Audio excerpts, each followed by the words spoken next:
Whoever said that life sometimes is very unfair was very right. And sometimes we can also agree with that kind of a saying, because many things that we go through hell, it's only God who can understand well. Sometimes we go through ups and downs of lives, tears of rejections, tears of where we are and we are not sure of. But at the end of the day, we see God in each and every aspect of our lives. I don't know whether you've ever gone through pain in your life. I don't know whether you have a scar in your life because of the situation that you were once in. I don't know how you dealt with that pain. And I don't know whether pain has its own medicine. Even when you have pain and tears, you still have to lean on God's side. Yes. Sometimes you wonder, does He exist? Where is He now? Has He been hearing all my prayers in each and every situation that I'm going through? Faith has just lost her husband in a foreign land, and she doesn't know what to do and to where to turn. But God's grace, He has started to manifest His power and His grace in her life at this particular time. And therefore, we move on with our story. So now you had to move your husband's body from the bed to the morgue. Yes, to the morgue. And at the morgue, it hit me that actually this guy is no more. My husband is no more. And I am the one actually giving the consent for his preservation, because I have a long journey to take him back home. And in the morgue, I cry to God. And sometimes even when I am speaking to people who are between a lock and a hard place, and they do not know how to pray. And many tell me, Faith, how do I pray? I can't pray. You don't even have strength. I don't even have strength. You don't even have words. And people are saying, I continue praying. How do I pray? And I tell them, even a cry to God, a 2 words cry to God is a prayer to Him. And I remember crying to God and telling Him, God, if you are there, demonstrate now. I need you now. I have no strength of my own. Right. And I remember feeling divine strength, feeling like I have divine company. A new faith. A new faith has just fallen down. It's the way you are in a place and you feel you are not alone. No, absolutely. And I felt the presence of God. And I was now able to soberly do the things that I would see I am not able to. Because at the end of the day, who else? Who else would do them? And I started now to see the light by imagining that this particular gentleman has to go back home. He has a father who will, the children will need to see their father. The relatives will need to see their own kin. And as a wife, I will need to take my husband back home. Right. Dead or alive. But remember, we have bills at the hospital. Right. And so they're asking me for how long. I'm telling them, I'm not too sure. So let's do an embalming that will preserve him for some longer days. And I have now to speak to the family, liaise with friends, and the to have the bill paid, to pay the hostel bill with the highest speed. With the highest speed, because that is also a bill. Right. In the morgue. Also, we have to check how we can accommodate his body in the aeroplane and bring him back. Remember, I went to India with this love of mine. When we were talking to one another, we were walking and talking. But this time, when I get to understand how this will be done, I'm told he will be taken back home in a cargo plane. Now it's a cargo. Now he's a cargo. I'm there telling God, sincerely, Mhm. sincerely. Mhm. And we have to pay the freight charges. It's a different process. You are all alone. No one is taking you through it. You are in a foreign land. Right. You are asking the direction. And by the time we came back home, Bernard, I was looking like a thin stick. Because there were no even appetite for food. There's no appetite for food. You don't know even when you last ate. You just take some water and go. Life has no meaning anymore.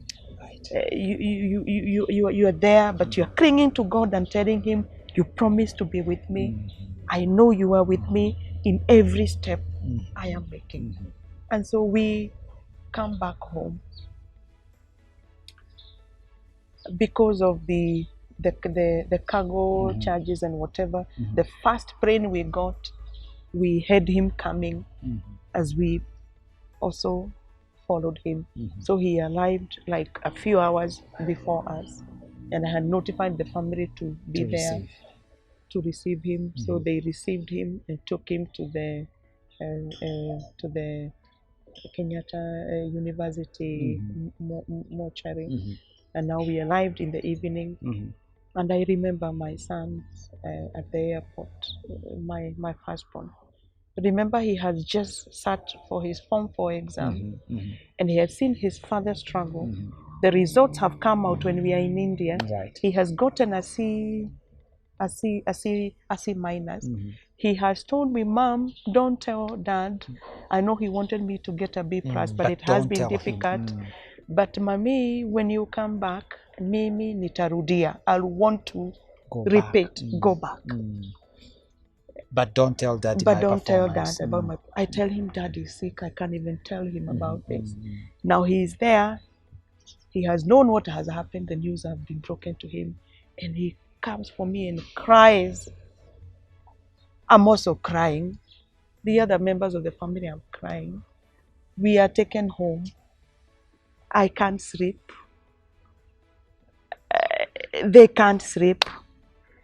Life is on a different twist. I go into my bedroom. Everything about him is there.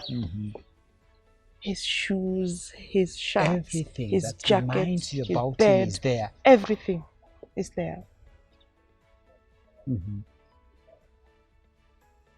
And sometimes when I see the society judging a widow, it's because they don't understand. They don't understand the agony that they go through. They don't understand the agony. They don't understand their journey of pain that is holed up within themselves. So we plan to bury him. We lay him to rest. Overwhelming support from friends, his workmates, my workmates.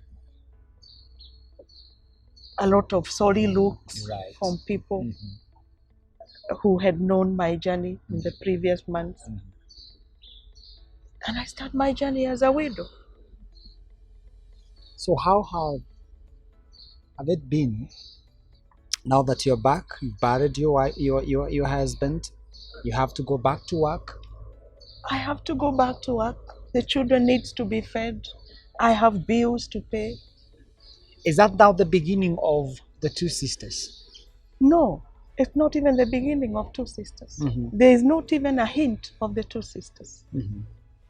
And when I am working, immediately I'm back to work. I am promoted. So this promotion means more responsibilities. And more money on top. More money on top, yes. And I look at God and I'm like, oh, you've answered one prayer about you not leaving me. And within the responsibilities, within the expectations, I am an injured person. I am bleeding. You have a wound. I have a wound within myself that no one can see and understand. The targets are the same. Everybody around you thinks you are the same, but you are not the same. And so I continue to work. I am given a target. I find a department at 28%. My bosses tell me, we trust you. you have the potential. We know what you've been going through, but we believe in you. You can move this department to 100%. And I tell God, Father, the quicker you allow this to happen, the better. Now, within the time limit of the target, I start to feel I am in the wrong place. Remember, it's when the promotion has just come. Yes, and the target has been set. You are at your comfort zone. Everybody is envying you. Now you feel this is a wrong place for you. You are in a department that everybody would want to be. You are in a promotion where everybody would want to be.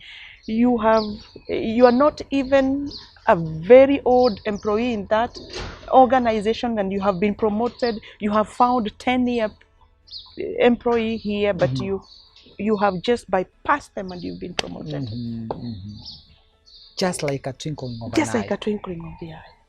So to an extent, I can do my bills. Now you don't want to be there. This is not the life place for you. I feel uncomfortable. So what do you do after that? My children need to go back to school. My son, remember, he said, I would want to repeat. I take him back to school. A lot of whispers. Take him back to where his father was working. He can start to work. He can help you. Because the society starts to look at you as somebody who will struggle because your husband is not there. And as the targets are starting to show, when I start to hit the target, when the team start to hit about 55, 58, 60%, I now start to tell God, show me my purpose. In that organization or in what capacity? Show me my purpose in the world. Okay. I want to know my purpose. This pain I have gone through. These tears I have cried. Until I tell the women and the men who have been believed, I knew the smell of my tears. Because I would cry with handkerchiefs, they would soil, I would use my pillow, it would soil, I would use my blanket, they would soil, I would use my bed sheet, they would soil, I would change, but I would still hear the smell of my tears. Now you want to know your purpose. I want to know my purpose. No, I cannot have gone through this without you not knowing why am I still alive. Now I have moved from just being in a job. I'm not even telling God, promote me and take me to a different organization, make me a manager, make me a whatever. God has now started to enlighten me that I have a purpose. A purpose. A purpose. And some of the tears we have cried, and probably our listeners have cried, are to actually get to know the purpose of God and to be fixed where they belong. The purpose of God for you in life. And so when I am hitting at 75, the target I said the target now, and it's coming so close because I've been given a year, and within the 7th and the 8th month, I'm hitting it. And my bosses are happy, the team is happy, because the targets come with remuneration and rewards. I write a resignation letter to myself. To yourself? To myself. That I don't want to continue working here. I don't want to continue working here. What do you want? I want to search my purpose. Okay. But as I'm writing this resignation letter to myself, I have started to get signals from God. What were they for? Are about? God actually showing me that every pain I have gone through is power. Every pain into my hands is power. Yes. Into your hand. Yes. To do what? To change the world. Okay. To turn around the situations in your life. And that pain is positive attitude in a negative situation. Right. Right. And so the first thing I got is the elaboration of the word pain. Okay. Pain. And you can see it here. It's here. Positive attitude in negative situations. Pain. Pain. And I just said, oh, okay. And you write it Okay. down? I write it down. I run with it. I go into a journey of an Esther fast. And I tell God, enlighten me more. Okay. And within the fast, God downloads more information. And you are writing them down? I'm writing them down. I'm writing them down. I'm not taking anything for granted. I'm writing them down.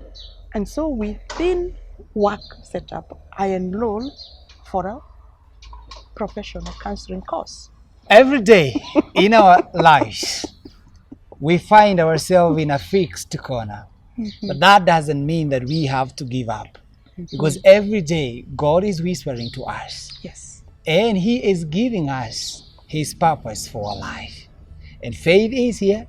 Remember, she's been given a target. She's been promoted. But now, God is changing the way of her doing things. The purpose of her life. Yes. And you know, Bernard, there is an extraordinary level of promotion. Okay. Sometimes when we are human beings, we ask for promotion. Right. But we know the ordinary promotion. But there is another extraordinary level That you of need promotion. God to for you to understand Yes. that level. Yes. Okay. And that is purpose. Right. And as I'm enrolling for this online course, I do the course, I finish it up, I graduate. But in the midst of the course, I realize there's something missing. There is a huge gap about grief. That is never shared, even in the counseling platform and mentorship platforms that are laid down even in the platform in the church. Even in the church. The pastors and the reverends do not touch even that. Even in the corporate organizations. Even in any company. Those things are not. There is a very huge gap. There is a very huge gap. And how do you cover it? And within this time, remember, we have come back. Right. Buried my husband. When we are doing the burial ceremony, my dad on the other side. Watching you. Watching me as he is throwing the dust. Go to dust. He looks at me and he's broken. And he's crying. And I tell the people who were close to him, move him from there to a chair where he can sit down. Right. That was the start of a breaking point for my dad. In the same year, you lost your husband. I lost my husband. Now the father. My dad will start to grow weak. I am living with him. I have to move him to my sister and to my brother for a change of environment, but he is not the same. So in this same year, I will lose my dad. Okay. I will lose my dad. How? He started ailing. Remember the weight in his heart of the losses he had gone through. They sometimes back the doctors had diagnosed him with prostate, but we couldn't do surgery because of his advanced age. He seemed to recover with the medication. He was going through therapy. My husband was taking him through that. And the loss of my husband, who had now taken over most of his gaps as a man, actually shattered him. He never expected He that never at that particular expected time. at that particular time that he will be the next that God can take away. And he never expected that being his firstborn, being the biggest pillar for the family, I will go through this. And so he was living with my sister in one of the towns. And one night,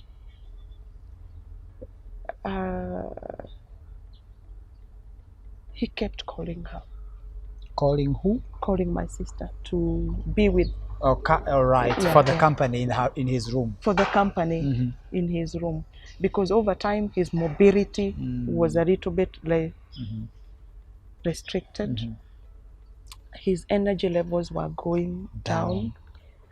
And this particular morning, my sister calls me and she tells me, Dad has not slept.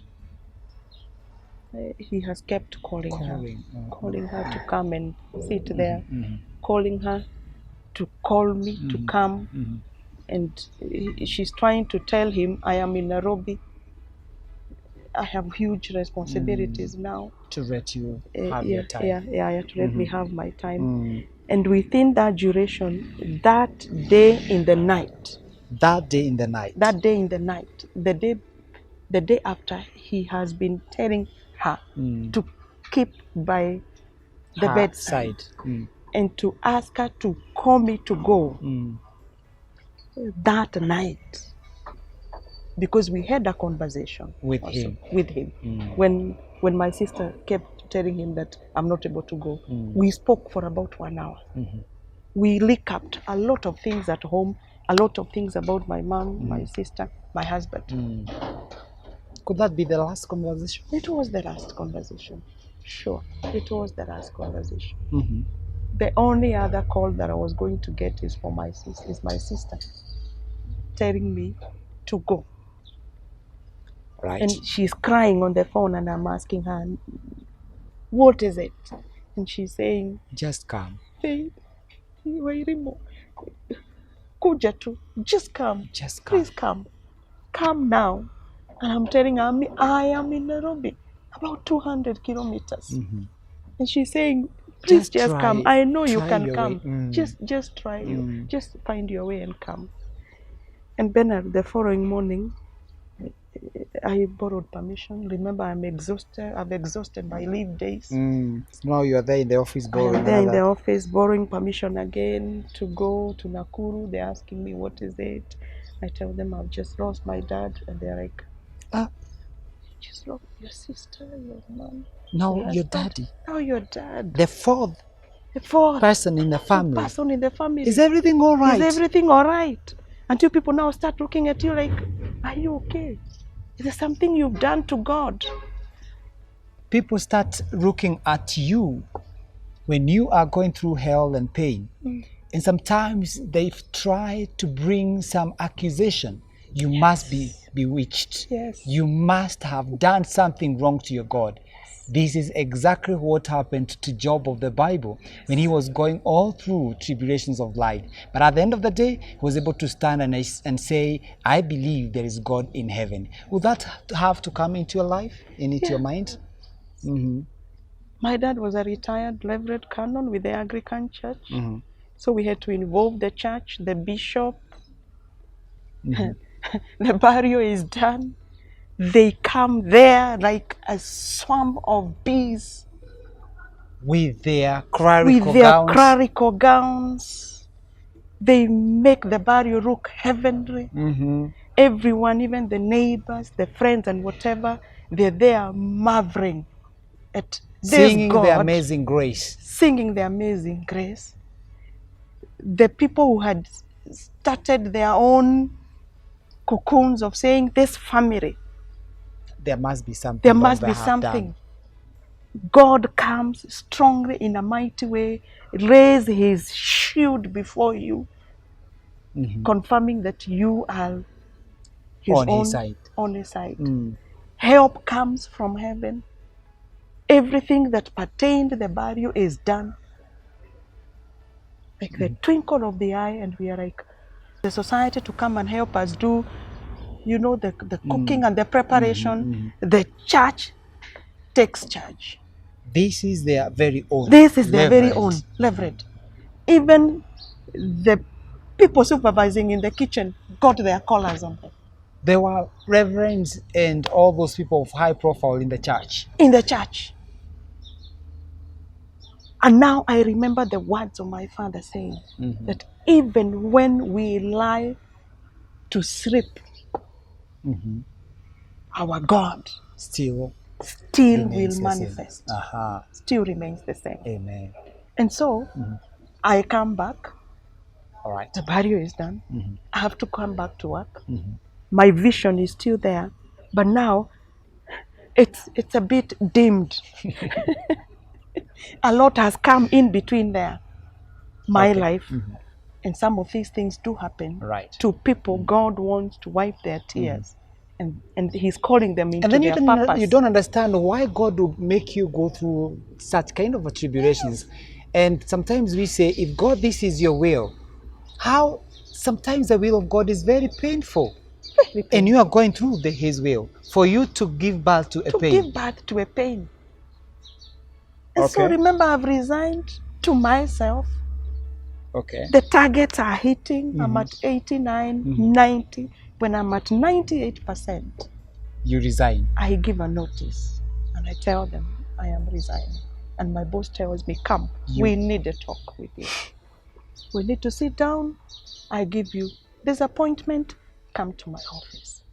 Let's talk. Let's talk. Is there something bothering you? Are you okay? Do you want to be added more money? Hey, is it more money? Have we given you too much? But even if we've given you too much, you're hitting the target.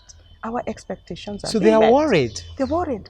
Just when you've moved this department to this level, we need you most, you can't be on your way. But you didn't want to hear all of that.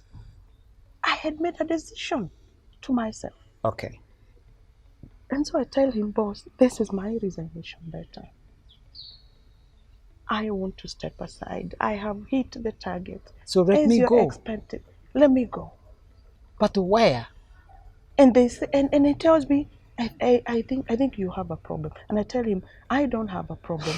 I think, boss, you have a problem understanding me. Okay. Right. So can I give you leave for 2 weeks? And you say no. I say no. It's I not just need to about go. leave. I just need to go. I was feeling I am at the wrong place. I need to get going. And I give him the resignation letter. He tells me, give me 3 more months. 3 more months. I need to get a replacement. I need to get you to think straight again. And then we can probably have this can't. conversation again. And I tell him, no problem, sir. Because I don't believe in burning bridges. Right. You might need it back. You might need it back. And when you need it most. All right. So for 3 months, I continue working. I tell him, kindly identify a person that I can mentor. If not, can I identify and mentor? I have 2 people in my department that I can mentor. And I start mentoring Immediately. them immediately. Because I am decided to go. Right. When at 3 months are over, they have not brought a replacement. So what do you do? So I'm the one Knocking at the door and telling him, 3 months are over, hey, my time is up. I need to want get to going. go. They tell me, oh no, we haven't gotten a replacement yet. Faith, we thought it's a joke. We thought you're not actually going they thought away. it was too fast. I told them, I am out of this place. Please, when you sort everything out, you can call me back. I will mentor at a cost. They told me, no. We are going to hold you in our academy because they have an academy. For how many months now? They asked me 6 months. I say no. That is too much. I say that is too much. And so I said 2 to 3 months. Okay. Were you judged by your friends and your family members who knew the huge amount of money that you are bringing into your account? Now you are saying you want to pursue the God's purpose? Do you even understand? I was judged. I lost friends. I lost family members. I brought my children closer to me. They became my greatest pillar. Right. I mentored them in a way I only knew how, because they could not also understand me. My firstborn asked me, Mom, you're sick. You need medical attention. You really need help. You were saying we are the ones who need help, and you took us for help. Now it is to your those turn. counseling sessions that did not help us. That because did not we help. realized that whatever they were counseling us about, they have not gone through it. So what they were doing So, guesswork. Mom, we came back to you because we saw you better, pressed to help us, and you helped us. But this time, you are sick. You need help. You really need help. That's exactly what happens when you want to pursue the will of God in your life. No one seems to understand. In fact, you'll be judged and be cursed and be called names. But this time, Faith is willing to swim in the ocean of the will of God, to go to the other end of the day. So let's keep on listening. Yeah. And so I show the first people who saw my vision, and I explained my vision to are my children. Okay. Because they were the only I had. The only friends, the only people who could understand you. They could understand me, yeah. They're the only. And then my sister, who was living with my dad. So you explained to them. I explained to them. They understand you. So what next? So we agree with my sister, we are joining. And we are starting a company called Two Sisters. Divine Touch. With what on table? On the table, we have what is it that we have gone through. Remember, everything that I went through, your sister also. There's a younger sister of mine could see, okay, right, could watch, so she was part and parcel of it. So you sit down? We sit down, we register the company, we agree on the vision, we agree on the mission, but where are the funds? Where are the funds? Whatever I have come with, whatever I have gotten from the years of work. All the savings? All the savings. That was meant for your children? I was meant for my children. You want to start Two Sisters? I want to start which nobody understands what this is. What this is. Okay. And in the middle of everybody understanding, in the middle of other people getting to know what is happening, I have a company ready. Everything is ready. And that particular month, when we were getting the certificates of incorporation, all those carry certificates and whatever, I have already been identified as an elder in the church. Okay. Remember, Faith, she's not only going through all things. Yes. She's not only starting her company, but God has demonstrated that He needed faith in the church. Now Faith has joined the councils of elders in her church. Remember, serving Lord is our desire. And when you offer yourself to serve God through humanity, then God is pleased and He works with you. Yes. And two elders are sent to my home to bring this letter. You do not know about it. You have no hint, because the secrecy of eldership in our church is at a very high level. Did you accept? Passes was a shocker. What did they see in me? I'm a widow. I'm a young woman. Did this make sense to you? At first it was not making sense. But let me tell you, Bernard, if I made a mistake of saying no to it, you would be regretting today. Not only regretting, I would not be alive. Okay. I don't think I would be alive. And I remember God was actually extending His hand of calling on me and saying, now I have called you. I have chosen you. Come now. And He has just confirmed through the letters from the church. So they come, they bring the letter, you're supposed to think, then send back the letter to them with a no or with a yes.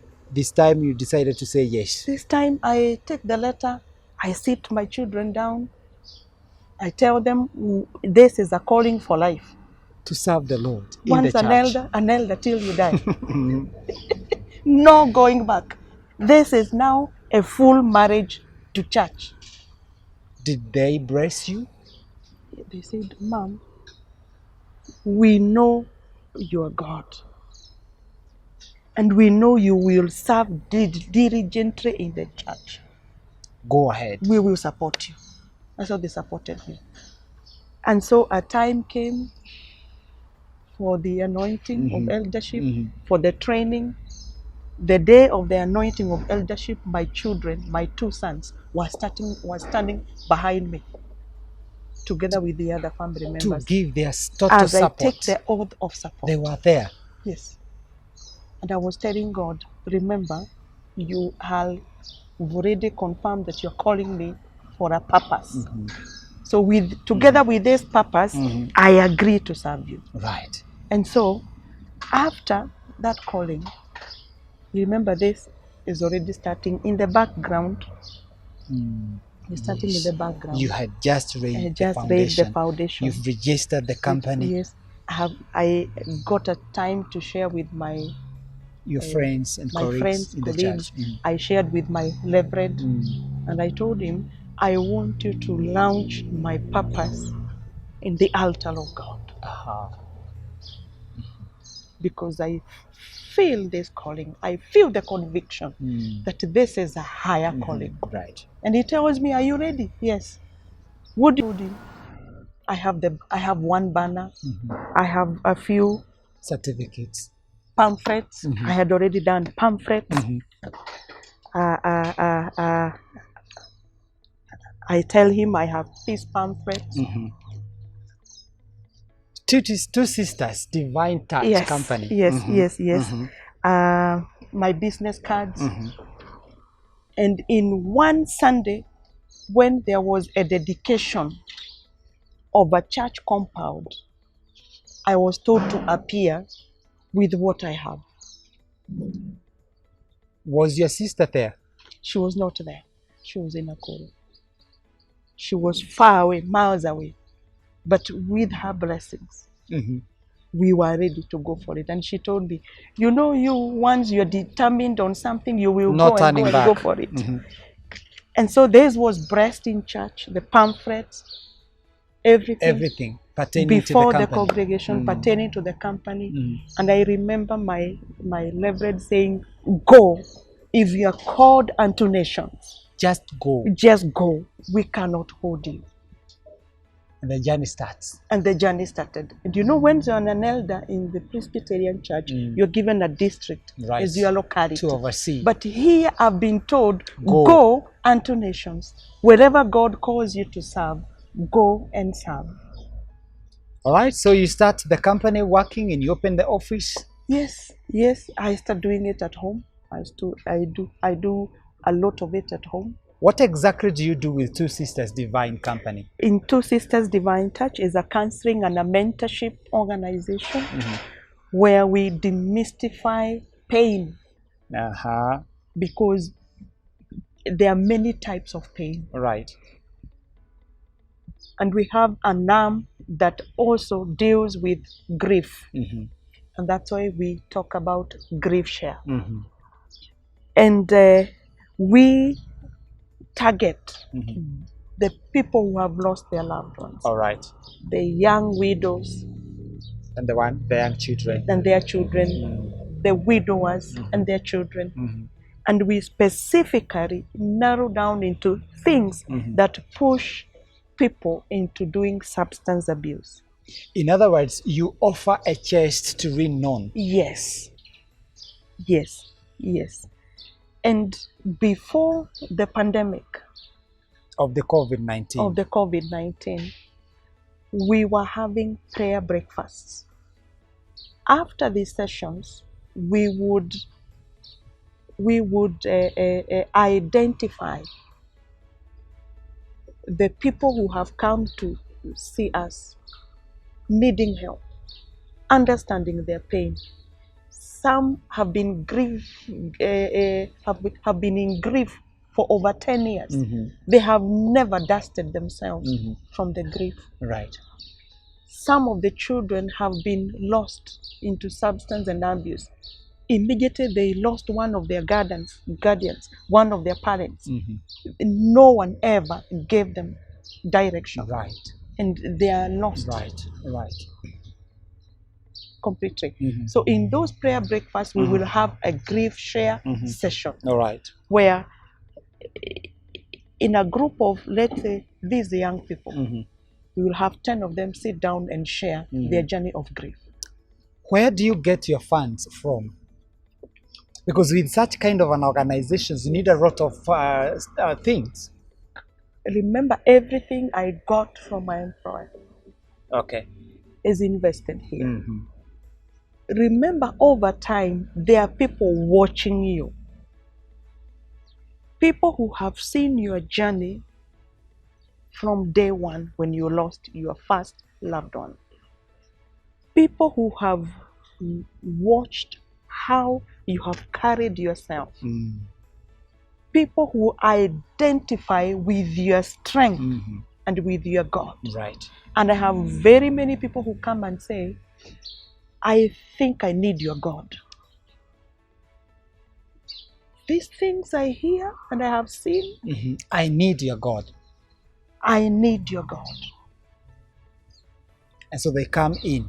And so as they come in to see what you're doing, they partner with your purpose. Ah, right, right. They identify with your purpose. Mm-hmm. They actually want to be identified with your purpose. Ah, right. Because some of them Mm-hmm. start to gain from it. If it is healing, they start to heal. Mm-hmm. If it is understanding, they start to understand their journey. Mm-hmm. If it is recovering, Mm-hmm. they start to recover. And so I say that my life gives a voice to grief and recovery. For how long has this been going through? You'll be surprised, it's just 2 years. 2 good years. Yes. And a lot of people have regained their strength and their Yes. lost smile. Lost strength, their lost smile. I've been the very last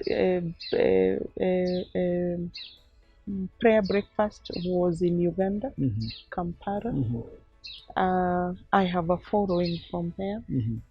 who we share a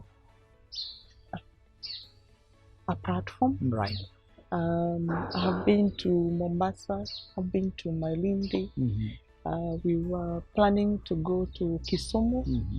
and by next year we were planning to go to South Africa. Right. And this is on demand On demand. of the people who Of South are Africa. benefiting. Now, has the government indicated any signal of their support to such a great organization? I love that question and the way you put it. Yeah, but you have an answer as well. You will be surprised to know. No. Not yet. But very many partners, non-governmental, Mm-hmm. community-based Mm-hmm. organizations, Mm-hmm. churches, Mm-hmm. and the very recent, Mm-hmm. the Lions Club The International. Lions Clubs International. Now, tell me, as we come to the end of it, Yeah. if you are not doing this, what else would you be doing? I don't think. Probably you could be working for Probably I could be working for my employer still because I'm an engineer by profession. All right. I did automotive engineering. Mm-hmm. Probably I would be doing cars somewhere. Saving vehicles. Yeah. And to add on that, I have a small shop that actually does spare parts for cars and motorbikes and service at times. I have a young lady that I mentor who sits there. Yes. Look that camera. Yeah. Look at it. Yes. There is a woman somewhere who doesn't understand the purpose of God in her way, in her life. And probably she would want to walk just that you are walking. Is there any hope? What can you tell her? Talk to her.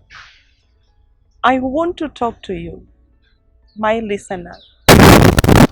You are a widow or a widower. You are a young person.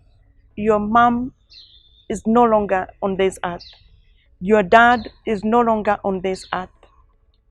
through the example of what I went through, both of my sons who no longer have their father but have a father in heaven who took the vacuum of their father in earth, both are in the university. And through standing up for their lives, God was able to give them a future and a hope, according to Jeremiah 29 and verse 11. You might be wondering, where is your promise of the future and your hope? If I didn't know God, if I didn't have a chance of asking God to prove himself and to make manifest his power in my life, probably I would not be here speaking to you. But I want to encourage you, like David did, encourage yourself in the Lord. You might not have your relatives to encourage you. They might not understand your journey. They might not even see a future for you. But God can see the future for you. If I made it, if I am here to share my story of inspiration to you, I need you to arise and start sharing your journey of hope, because you can. God can dust you off again, and in exchange of your ashes, God can give you beauty, and you can rise up again and be an inspiration to your family first, to your children, to your society, and God can use any platform to raise you again. I didn't know that I will have this as a platform that God uses today across nations to impact lives. God bless you so much as you realize your purpose, for your pain, for your tears on earth. And as Moses said to God in the book of Deuteronomy chapter 33, if you're not going to walk with me, I will not go. And therefore, we need God every day in each and every aspect of our lives. It doesn't matter who you are, where you are, or what you're doing. But when you say yes to God, He is able to demonstrate His power. He's able to manifest in your life. And therefore, you can walk and at the end of the day smile as you tell God, here I am, a faithful servant. It has been a journey of hope with Faith, who has been going through a lot of things in her life, but today she is there bringing back the lost smile to women, to children, and those people who are living a miserable life, not because they chose to be in that situation, but because there is nowhere to turn. God is there for us and with us for us all. And until next time, it has been me, your host, Kagame Ba, be with you. May He encourage you, and may He be your portion today, tomorrow, and the days forever. In Jesus' name, thank you, and God bless you.